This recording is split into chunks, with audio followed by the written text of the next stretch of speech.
नमस्कार मित्रांनो, मी संतोष सोनोने मराठी योजना अँड इन्फो या चॅनलमध्ये आपणा सर्वांचे स्वागत करतो। मित्रांनो, आजच्या या व्हिडिओमध्ये 2017 मधील शिक्षक भरतीची जी कोर्ट केस आहे त्या कोर्ट केसची अपडेट, त्याचबरोबर 2022 मधील शिक्षक भरतीचा सेकंड फेजच्या संदर्भामध्ये सद्यस्थिती काय आहे याविषयी आणि त्यानंतर राज्यातील 20 व 20पेक्षा कमी पटसंख्या असलेल्या शाळांतील कंत्राटी शिक्षक भरतीविषयी माहिती आपण आजच्या या व्हिडिओमध्ये पाहणार आहोत। तत्पूर्वी तुम्ही आपल्या मराठी योजना अँड इन्फो या चॅनलला सबस्क्राइब केलं नसेल तर सबस्क्राइब करून ठेवा, ज्यामुळे शिक्षक भरतीविषयी नवनवीन अपडेट्स आपल्याला वेळोवेळी मिळत राहतील। चला तर मित्रांनो, व्हिडिओला सुरुवात करूया। मित्रांनो, व्हिडिओच्या सुरुवातीला आपण 2017च्या शिक्षक भरतीविषयी माहिती पाहू। बरेच अभियोग्यताधारक या 2017च्या शिक्षक भरतीकडे चातकासारखी वाट पाहत आहेत की याला शासनाकडून परवानगी केव्हा मिळते। 2022च्या सेकंड फेजला शासनाची परवानगी मिळालेली आहे, मात्र 2017च्या 50% मागासवर्गीय पदकपात जागा आहेत यांना शासनाकडून परवानगी मिळालेली नाही। आयुक्त ऑफिसमधून या 50% पदकपात जागेसंदर्भात प्रस्ताव हा मंत्रालयामध्ये गेलेला आहे। आता मंत्रालयामध्ये हा प्रस्ताव गेल्यानंतर त्यावरती शिक्षण सचिवांनी साईन केलेली आहे आणि सध्या तो प्रस्ताव विधी व न्याय विभागाकडे आहे।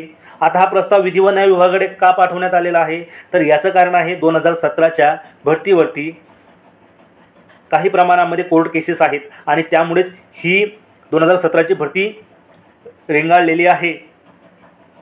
पहिले शिक्षण आयुक्त बदलल्यानंतर नवीन आयुक्त सूरज मांढरे साहेब आल्यानंतर त्यांनी 2017ची भरती ही जवळपास 4 ते 5 वर्षानंतर पुन्हा सुरू केलेली होती आणि 29 व 30 नोव्हेंबर रोजी रिक्त अपात्र गैरहजर जागा व खाजगी संस्थांची 1 ते 5 ची निवड यादी त्यांनी प्रकाशित केलेली होती।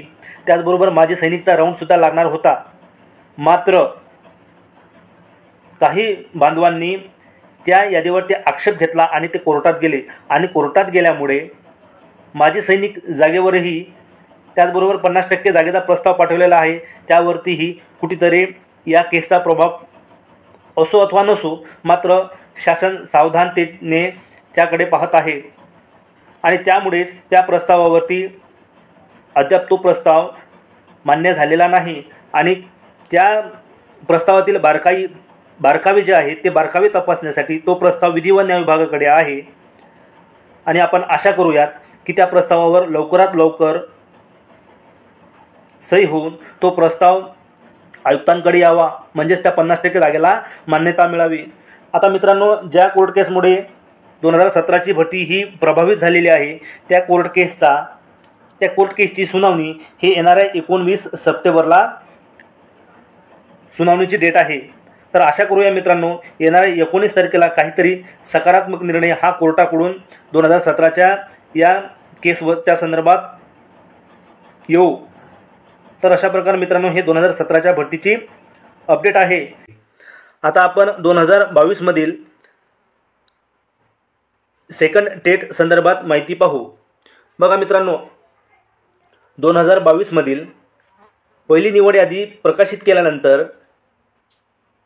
शालेय शिक्षण आयुक्त माननीय सूरज मांढरे साहेब यांच्यामार्फत सेकंड फेजच्या संदर्भात मंत्रालयामध्ये प्रस्ताव पाठवलेला होता आणि त्या प्रस्तावाला शासनाची मान्यता मिळालेली आहे आणि तसं परिपत्रक किंवा तशा प्रकारच्या सूचना या आयुक्त साहेबांनी सर्व जिल्हा परिषदेच्या मुख्य कार्यकारी अधिकारी आणि शिक्षणाधिकाऱ्यांना दिलेल्या आहेत।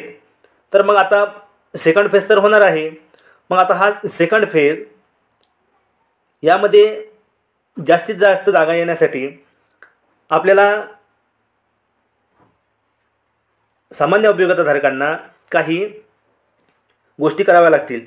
जसं की आता सर्व जिल्हा परिषदांना आयुक्तांचं परिपत्रक आलेलं आहे। आता आपलं काम आहे की या जागा जास्तीत जास्त कशा येतील आणि 2022 मधील सेकंड फेजमध्ये जास्तीत जास्त अभियोग्यताधारकांना ज्यांनी सेकंड टेट दिलेली आहे त्यांना चान्स मिळायला हवा। तर मग यासाठी सर्वसामान्य अभियोग्यताधारकांनी तुम्ही एक जण जरी असला तरी चालेल, मात्र आपल्या जिल्ह्याच्या जिल्हा परिषदमध्ये जाऊन संबंधित EO CO यांना या जागा जास्तीत जास्त पवित्र पोर्टलवरती अपलोड करण्यासाठी विनंती करा. त्यामुळे मित्रांनो जास्तीत जास्त बांधवांना या सेकंड फेजचा फायदा होईल. आता हे झालं मित्रांनो सेकंड फेजच्या संदर्भात. आता मित्रांनो आपण 20 व 20पेक्षा कमी पटसंख्या असलेल्या शाळांमधील कंत्राटी शिक्षक भरतीविषयी माहिती पाहू. बघा, हे जिल्हा परिषद यवतमाळ यांचं पत्र आहे आणि त्यांनी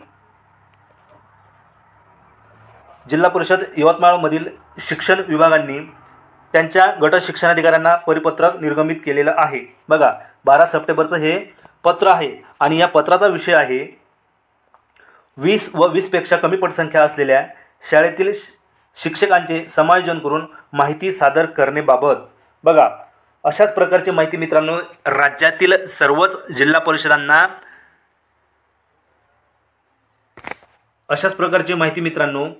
राज्यातील सर्व जिल्हा परिषदांनी संबंधित गट शिक्षणाधिकाऱ्यांना मागवलेली आहे. तुम्ही ज्या जिल्ह्यामध्ये राहता त्या जिल्ह्यातील कोणत्याही पंचायत समितीमध्ये जाऊन किंवा तुमच्या तालुक्याच्या ठिकाणी असलेल्या पंचायत समितीमध्ये जाऊन संबंधित गट शिक्षणाधिकाऱ्यांना कंत्राटी शिक्षक भरतीचे अर्ज घेणे सुरू आहेत का याची चौकशी करा. कारण मित्रांनो शासनाला ही कंत्राटी शिक्षक भरती येणाऱ्या आचारसंहितेपूर्वी कंप्लीट करायची आहे. म्हणजे येत्या 15 ते 20 दिवसामध्ये कंत्राटी शिक्षक भरतीची प्रक्रिया ही पूर्ण होणार आहे. तर बघा, याला संदर्भ जोडलेला आहे, तोच आहे 5 सप्टेंबरचा.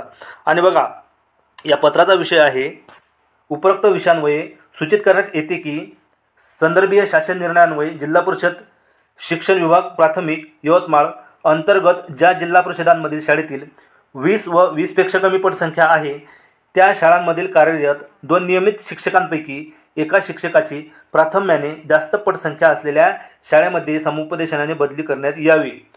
आता JR मध्ये हे संपूर्ण माहिती दिलेली आहे की 20 व 20पेक्षा कमी पटसंख्या असलेल्या शाळांमध्ये सध्या जर 2 नियमित शिक्षक कार्यरत असतील तर त्यापैकी एका शिक्षकाची बदली ही 20पेक्षा जास्त पटसंख्या असलेल्या शाळेत करण्यात यावी आणि त्या ठिकाणी कंत्राटी शिक्षक घेण्यात यावा. तर बघा, आता जिल्हा परिषद यवतमाळ यांनी काय माहिती मागवलेली आहे. तर बघा, यामध्ये दोन्ही नियमित शिक्षकांची इच्छुकता घेण्यात यावी. जर दोन्ही शिक्षक बदलीने जाण्यास इच्छुक असेल तर सेवाज्येष्ठ शिक्षकास प्राधान्य देण्यात यावेत. म्हणजे ज्या शिक्षकाची सेवा जास्त असेल त्या शिक्षकाला प्राधान्य देण्यात यावं. तसेच दोन्ही नियमित शिक्षक बदलीने जाण्यास इच्छुक नसल्यास सेवा कनिष्ठ शिक्षकाची बदली करण्यात यावीत. आणि दोन्ही शिक्षकांची समजा त्या शाळेवरून दुसऱ्या शाळेवरती जाण्याची इच्छा नसेल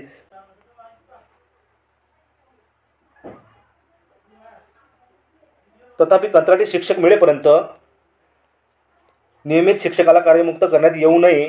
तसेच संदर्भीय शासन निर्णयातील मार्गदर्शक सूचनाचे पालन करावे. बघा मित्रांनो, आता जो कंत्राटी शिक्षक भरतीचा JR आहे तो JR आपण आपल्या टेलिग्राम चॅनलवरती टाकलेला आहे. तुम्हाला जर तो JR पाहायचा असेल किंवा शिक्षक भरतीविषयी वेगवेगळ्या अपडेट्स पाहायच्या असतील तर प्रत्येक अपडेट्स आपण व्हिडिओच्या माध्यमातून सांगू शकत नाही. त्यामुळे आपण या शिक्षक भरतीच्या संदर्भात जी माहिती आहे ती आपण आपल्या टेलिग्राम चॅनलवरती टाकत असतो. तर तुम्हाला आपल्या टेलिग्रामवर जॉईन व्हायचं असेल तर टेलिग्रामची लिंक आपल्या व्हिडिओच्या डिस्क्रिप्शन बॉक्समध्ये दिलेली आहे. तिथे जाऊन तुम्ही आपल्या टेलिग्राम चॅनलला जॉईन होऊ शकता. बघा, तरी आपल्या पंचायत समिती अंतर्गत 20 व 20पेक्षा कमी पटसंख्या असलेल्या व रिक्त असलेल्या पदांची माहिती दिनांक 18/9/2024 पर्यंत सादर करण्यात यावी, जेणेकरून सेवानिवृत्त शिक्षक किंवा DED BEd अर्हताधारक बेरोजगार शिक्षकांची नियुक्ती करणे सोयीचे जाईल. आता यांनी फक्त 20पेक्षा कमी पटसंख्या असलेल्या शाळांची माहिती मागितलेली आहे. मात्र येणाऱ्या काही दिवसामध्ये किंवा राज्यातील काही जिल्हा परिषदांनी जसं की बुलढाणा जिल्हा परिषदांनी कंत्राटी शिक्षक भरतीसाठी 13 तारखेपर्यंत अर्ज घेतलेले आहेत.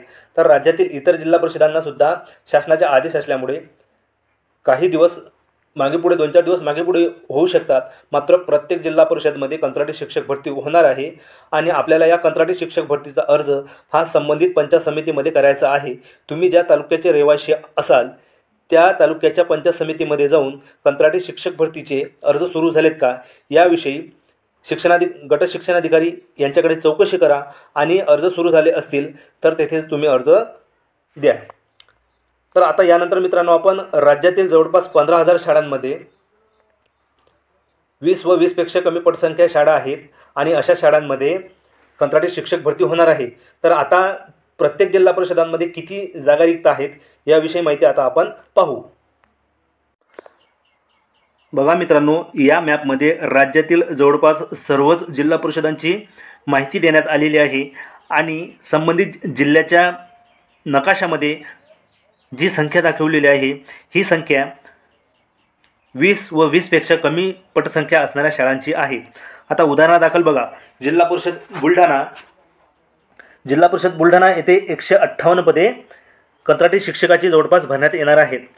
त्यानंतर जिल्हा परिषद अकोला 193, जिल्हा परिषद अमरावती 394, जिल्हा परिषद वर्धा 398, जिल्हा परिषद यवतमाळ 350, वाशिम 133, हिंगोली 33, परभणी 126, जिल्हा परिषद नांदेड 394, लातूर 202, धाराशिव 174, सोलापूर 342, सांगली 385, कोल्हापूर 507, सिंधुदुर्ग 835. बघा मित्रांनो, ही जी कंत्राटी शिक्षक भरती होत आहे ही भरती जिल्हा परिषद किंवा सिंधुदुर्ग जिल्ह्यामधील DED BED बेरोजगारांनी आंदोलन केलेलं होतं आणि त्यांच्या या आंदोलनाचं फलित म्हणून ही कंत्राटी शिक्षक भरती होत आहे.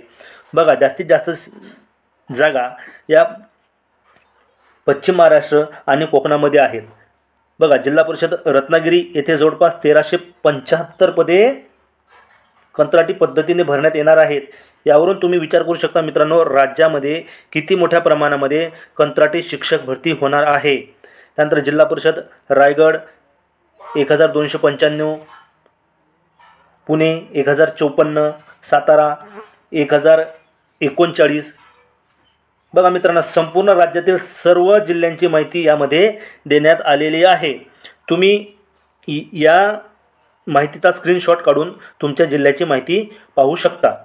तर अशा प्रकारे मित्रांनो, आजच्या व्हिडिओमध्ये आपण कंत्राटी शिक्षक भरतीविषयी त्याचबरोबर 2017 व 2022 मधील शिक्षक भरतीविषयी माहिती पाहिलेली आहे. मित्रांनो, तुम्हाला जर व्हिडिओ आवडला असेल तर एक वेळ लाईक अवश्य करा आणि आपल्या इतर मित्रांपर्यंत शेअर करा. आणि तुमच्या मनामध्ये शिक्षक भरतीविषयी कोणत्या शंका असतील तर ते प्रश्न तुम्ही आपल्या व्हिडिओच्या कमेंट बॉक्समध्ये विचारा, आपण त्याला नक्कीच उत्तर देऊ. धन्यवाद मित्रांनो.